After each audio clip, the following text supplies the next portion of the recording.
आपको बहुत दिनों तक मिलेगा, बहुत वर्षों तक। वहां से फिर आएंगे आप, मृत्यु लोक आएंगे। कौन आएगा? जीव। शरीर तो यही रहेगा, जीव असली है जीव।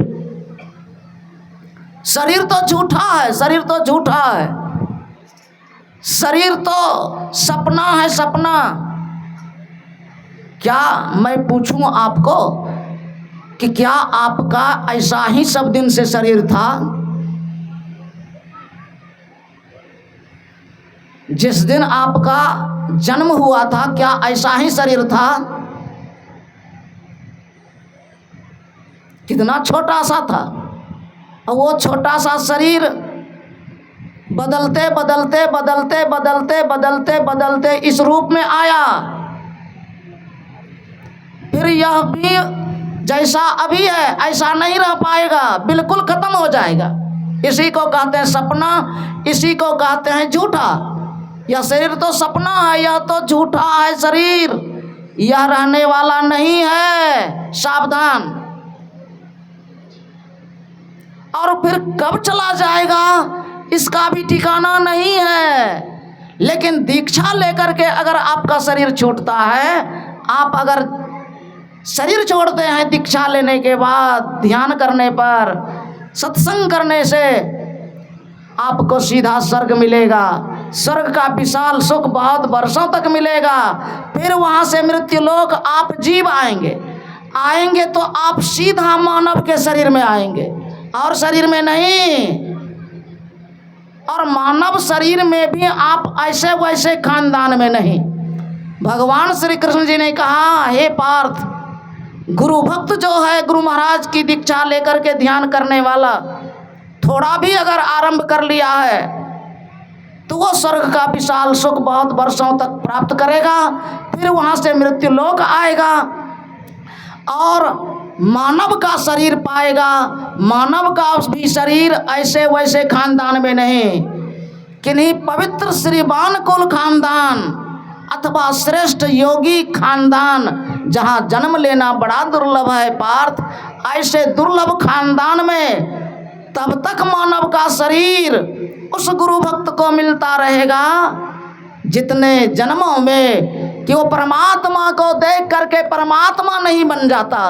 ब्रह्म निर्वाण पद की प्राप्ति जीते जी जब तक की नहीं हो जाए, उतने जन्मों तक दोनों हाथ में लड्डू।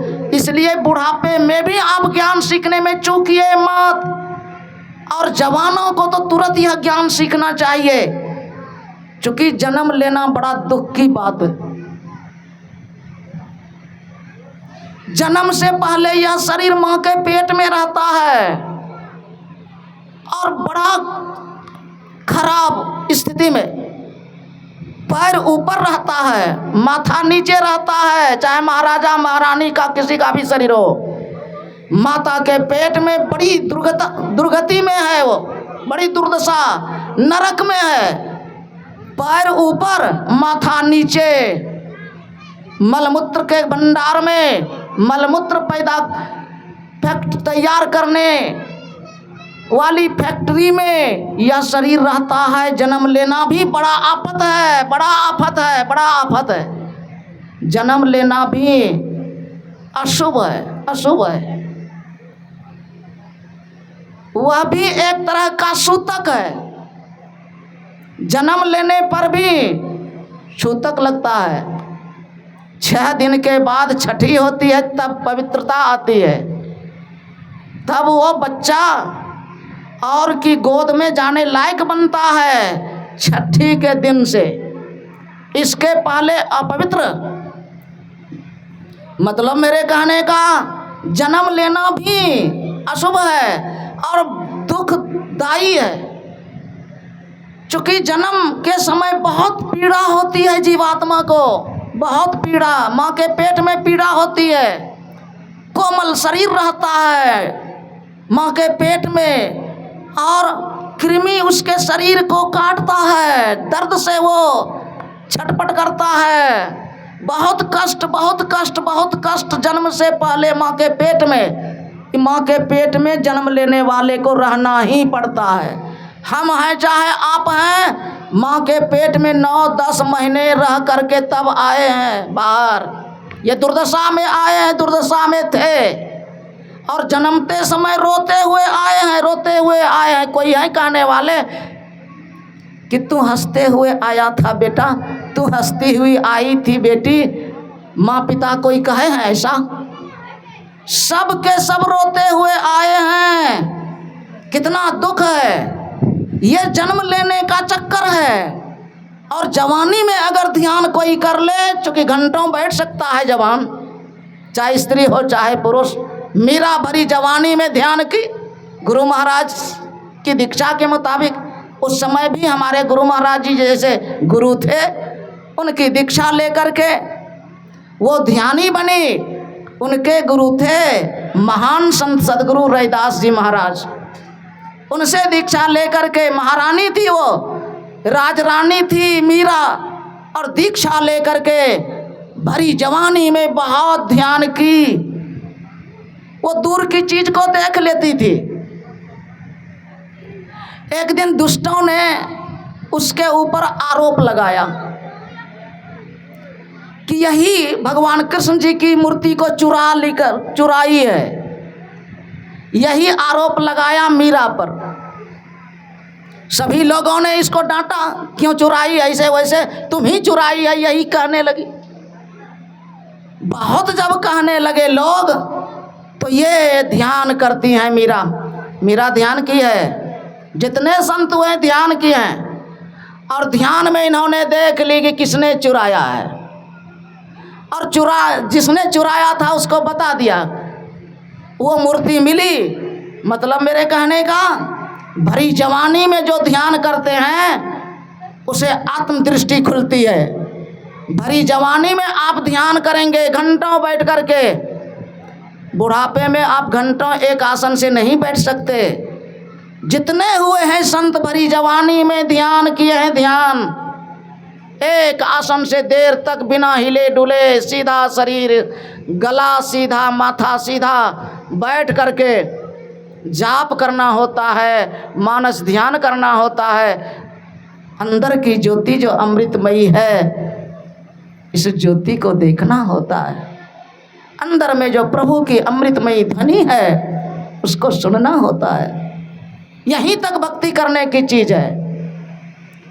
अंदर की प्रभु की ज्योति और अंदर में प्रभु की अमृतमयी ध्वनि सुनना, बस इतनी ही भक्ति है। क्योंकि जीवात्मा तो परमात्मा में है ही। किस तरह से जीवात्मा परमात्मा में है? जिस तरह से जल के अंदर मछली है, अगर कोई कहे कि मछली प्यासी है, यह कैसी बात होगी?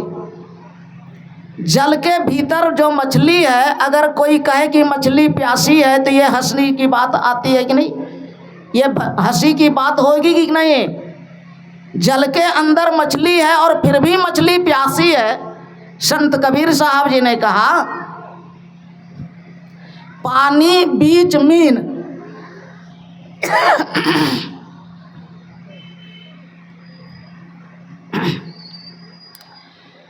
जल के बीच है मछली, मीन का मतलब मछली। जल के बीच मछली प्यासी, मोहि सुनी सुनी आवत हंसी।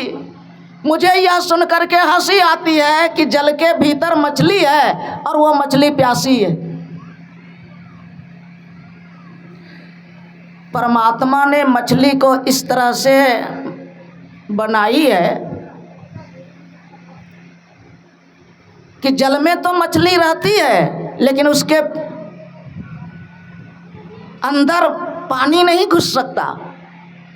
परमात्मा ने मछली की बनावट इस तरह से बनाई है कि जल में वो रहती है मछली। जल में यदि मछली है भीतर में, तो किस तरफ पानी नहीं सटा हुआ है।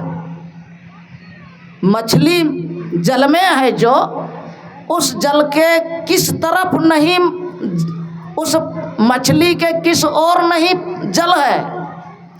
तरफ 10 ही होते हैं, दिशाएं 10 ही होते हैं। उत्तर, दक्षिण, पूरब, पश्चिम, 4 दिशाएं और चारों कोण। ये 8 दिशाएं, फिर ऊपर और नीचे 10 ही दिशाएं होती हैं, और दिशाएं नहीं होती हैं, 10 ही दिशाएं होती हैं। जो मछली जल के भीतर है, किस दिशा में पानी उसको नहीं सटा हुआ है, बताइए आप। ऊपर भी पानी, नीचे भी पानी सटा हुआ है ऊपर नीचे से, और 8 दिशाओं से पानी बिल्कुल मछली के सटा हुआ है। अब फिर भी अगर मछली प्यासी है तो संत कबीर साहब जी कहता है यही हंसी की बात आती है। वो इस मछली, हाँ, मछली की बनावट परमात्मा इस तरह से की है कि मछली को पानी पीने के लिए जब उसका मन करेगा, प्यास जब लगेगी, तो मछली उल्टेगी। जब पानी पीना होता है मछली को तो मछली उलटती है, तब उसके मुख में पानी, मुख के साथ भीतर पेट तक पानी जाता है और प्यास उसकी बुझती है। जब तक कि उल्टेगी नहीं मछली, तब तक कितना पानी में रहे मछली, उसके पेट के अंदर पानी नहीं जाएगा। एक यह है परम विज्ञान। संत परम वैज्ञानिक होते हैं। उन्होंने मछली का उदाहरण देकर के हम आप जीवात्मा की हालत देखी है कि जिस तरह से जल में मछली है और प्यासी है, जबकि जल 10 दिशाओं में सटा हुआ है मछली के, अब फिर भी प्यासी है मछली। यही हालत है, दुर्दशा है जीवात्मा की। जीवात्मा के 10 दिशाओं से सटी हुई, ये सटा हुआ परमात्मा है, बिल्कुल सटा हुआ है, बल्कि जीवात्मा परमात्मा में ही है। जिस तरह से मछली जल में है, उसी तरह से हम आप जो जीवात्मा हैं परमात्मा में हैं, भीतर हैं। सब दिशा में परमात्मा ही परमात्मा। अग जग देश विदिशहु माही, कहो तो कहाँ जहाँ प्रभु नाही। भगवान महादेव ने सभी देवताओं से कहा। कब कहा? जबकि देवताओं को काम लेना था भगवान विष्णु से, प्रभु से, कि राक्षस रावण बहुत अत्याचार कर रहा है, अब उसका पाप सीमा पार कर रहा है, अब बड़ा मुश्किल कर रहा है, और इतनी शक्ति है उसको कि हम लोगों को वो पराजित करता रहता है। भगवान ही उसका संहार कर सकते हैं। तो उपाय पूछा, भगवान के पास चलो।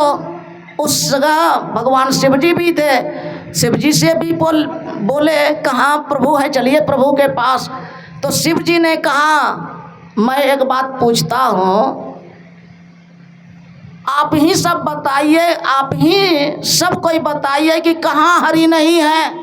चाहे अग हो, मतलब जड़, अस्थावर हो, जो स्थिर है, जो गमन नहीं करता है, चलता नहीं है, उसको स्थावर कहते हैं। जग मतलब जंगम, जो चलने वाला है। देश मतलब स्थान। विदिशहु मतलब विविध तरह की दिशा जो हैं। कहाँ प्रभु नहीं है, जरा हमको बताइए तो। मतलब भगवान शिव जी कहते हैं प्रभु मैं है सारा संसार, श्री राम मैं सब जग जानी।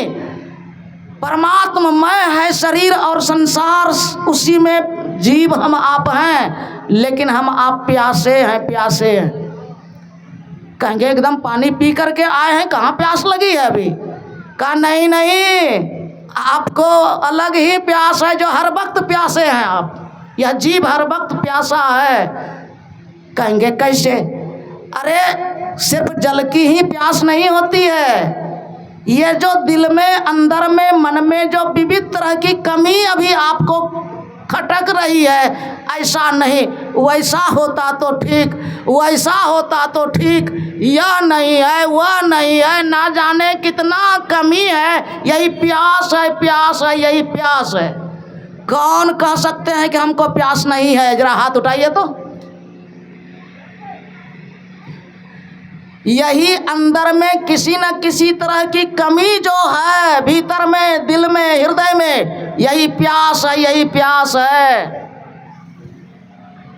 और तब तक यह प्यास लगी रहेगी जब तक कि परमात्मा रूपी जल नहीं अंदर में जाता है। और परमात्मा में ही हम आप हैं, कहीं दूर जाने की जरूरत है ही नहीं, कहीं दूर जाने की जरूरत नहीं, सिर्फ भेद भजन सीखने की जरूरत है। भेद भजन सभाओं ने सीखा और उनके कहे मुताबिक जवानी में जिसने बहुत परिश्रम किया, बहुत परिश्रम जिसने जवानी में किया, ध्यान में, प्रभु को पाने में, उसको अंदर में परमात्मा का अमृतमय प्रकाश मिला। यही नमूना मिला, सबको मिला, आंख बंद में प्रभु का प्रकाश। और उसी प्रकाश में प्रभु का शब्द मिला जो अमृत है। अमृत, यही तो अमृत है, प्रभु का प्रकाश और प्रभु का शब्द। जो खुली आंख से प्रकाश नहीं देख सकते, खुली आंख से जो प्रकाश देखते हैं वह अमृत नहीं है, वह मृत्यु का रूप है, वो दुख का रूप है, वो घनघोर अंधकार वाले तत्व से बना हुआ है, जो काल का रूप है, जो अमृत नहीं है, अमृत नहीं है। इसमें 25 लुटेरे पैदा होते हैं जो इस जीवात्मा की शांति रूपी ये अनमोल वस्तु को लूट रहा है, लूट रहा है, लूट रहा है। 25 लुटेरा इस संसार और शरीर जो अंधकार का रूप है, ये जो सूरज देख रहे हैं यह अमित अंधकार का रूप है। क्या दिन में काम, क्रोध, लोभ, मोह, मत्सर ये विकार नहीं होते क्या? क्या इस सूरज की रोशनी में कामी नहीं बनता मानव? कामी का मतलब होता है विषय की चाहना करने वाला। विषय की चाहना क्या इस रोशनी में नहीं होती है? विषय 5 ही हैं, रूप है, रस है, गंध है, स्पर्श और शब्द, यही 5 विषय हैं। और इसी की मन में जो चाहना होती है यही सबसे बड़ा खतरनाक, जो स्वप्न में भी सुख से जीने देने वाला नहीं है। ये विकार है, ये लुटेरा है, लुटेरा सबसे पहला लुटेरा है। और सभी लुटेरों का सरदार 5 है, वो है काम। विषय की जो इच्छा होती है, चाहे पुरुष हो चाहे माता बहन हो, सबको परमात्मा ने मन दिया है और मन इच्छा करता है। और यह विषय विष से बना है, विष यह जहर है, जहर जहर जहर है। बताइए यह जीने देगा? जहर को पीने के लिए लोग जो प्रयास कर रहा है, जहर पी रहा है, क्या यह जिंदा रहने देगा? यह काल है, काल काल। दूसरा है लुटेरा क्रोध। इस कामना की पूर्ति में जो प्रयास करता है मानव, विषय की चाहना में जो कि प्रयत्न करता है उसको पाने के लिए, इसमें जो अवरोध मिलता है, उसको बाधा आती है। अब गुस्सा खड़ा होता है, क्रोध। यह कठिन कराल काल है जो नाश करता है। क्रोध विनाशस्य कारणम, धर्मशास्त्र ने कहा। तीसरा है लोभ, जो पापी बनाता है, पापी। यह अंदर का अंधकार शरीर और संसार है, जो आंख बंद करने पर जो कुछ नहीं देखते हैं, अंधकार। जब तक इस हालत में रहेंगे, काल के गाल में यह जीव रहेगा, जन्मता मरता रहेगा, मृत्यु और जन्म का भयंकर दर्द सहता रहेगा। ये तो बड़ी कृपा हो गई प्रभु की, जो इस भयंकर दुख दर्द के सागर से निकलने के लिए आपको उपाय मिल रहा है। वह है भेद भजन। ये काल के मुख से निकलने का आपको तरीका मिल रहा है, वो बिंदु ध्यान, वो बिंदु ध्यान। जिसे भगवान श्री राम जी ने कहा दमशील, छठी भक्ति। पांचवी भक्ति तो सब संप्रदाय में आपको मिल जाएगी। संतों का संग करो, सेवा करो, दीक्षा लो, गुरु की सेवा करो, गुणगान करो, स्तुति गान करो, मंत्र का जाप करो। ये पांच आपको बहुत संप्रदायों में बहुत जगह आपको मिल जाए। लेकिन असली दमदार आपको बनाने के लिए, असली बलवान आपको बनाने के लिए, असली मजबूत बनाने के लिए, कहेंगे मजबूत तो हम को ताकतवर हैं। अरे शरीर आपका मजबूत है लेकिन आप मजबूत हैं? कहेंगे एकदम मजबूत है। सुन लीजिए मजबूती का लक्षण क्या है। क्या आपका मन विषय की ओर नहीं जाता है तब आप हैं मजबूत। क्या आपका मन विषय नहीं चाहता है? अगर चाहता है तो आप भीतर से बहुत कमजोर हैं। ये कमजोरी को कौन दूर करेगा? यही छठी भक्ति है जो दमबाज आपको भीतर से बनाएगा। जिसके चलते, जिस कमजोरी के चलते पापी बनता है मानव, पुरुष या स्त्री पापी, जिस अंदर की कमजोरी के कारण। सुन ही रहे थे अभी, विषय के लिए जो लोभ होता है, इस लोभ के चलते पाप पर उतर जाता है मानव। 5 ही तरह का पाप होता है: व्यभिचार, चोरी, नशा, हिंसा और झूठ। लोभ के चलते मानव, स्त्री या पुरुष, 5 पापों में किसी न किसी पाप पर उतर जाते हैं। यही सबसे बड़ी कमजोरी है। और पाप के कारण नरक जाता है जीव शरीर छूटने के बाद। यही सबसे भारी कमजोरी भीतर में है। इस कमजोरी को कौन खत्म करेगा? अरे प्रभु की बड़ी कृपा थी कि आपको सब तरह से कमजोरी खत्म करके सब तरह से आपको मजबूत बनाने वाली भक्ति, जो बिंदु ध्यान है, जो दीक्षा में बताया जाता है, आपको मिल रहा है। सीखिए। यही दमबाज आपको बनाएगा भीतर से। जिस कमजोरी के कारण किसी न किसी तरह के पाप में लोग उतर जाता है, और यही सबसे बड़ी कमजोरी है। आप जानते हैं कि दुनिया में, गांव घर समाज में, जो गरीब आदमी होता है वह धनवान आदमी से डरता है। जो शरीर बल में कमजोर है वो पहलवान से डरता है। जो पढ़ा लिखा नहीं है वो पढ़े लिखे विद्वान से डरता है।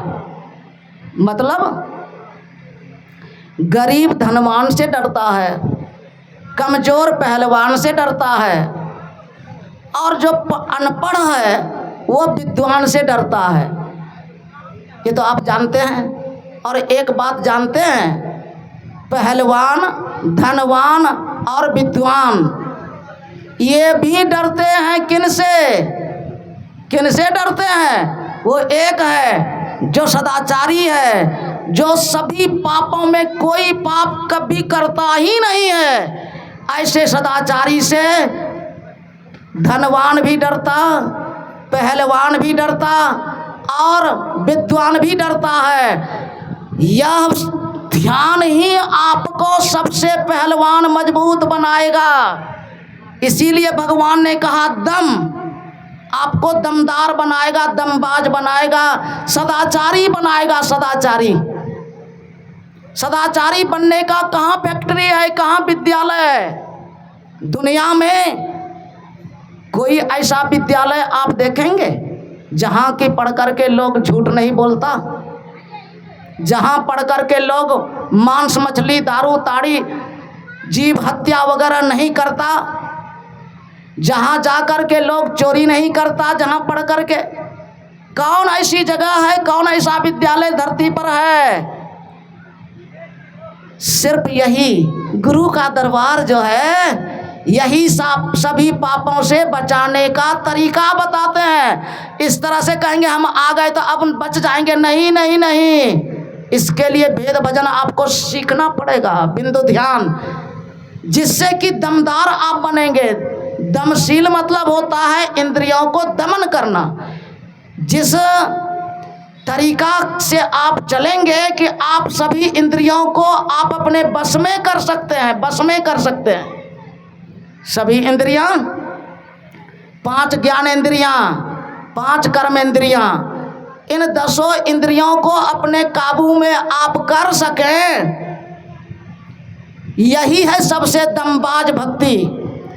इसी को दमशील कहते हैं, इंद्रियों को दमन करना। क्या उपाय है? यह आँख विषय चाहती है, रूप विषय चाहती है, आँख खुली रहे, सुंदर रूप नहीं चाहे, क्या उपाय है? इसी तरह से सभी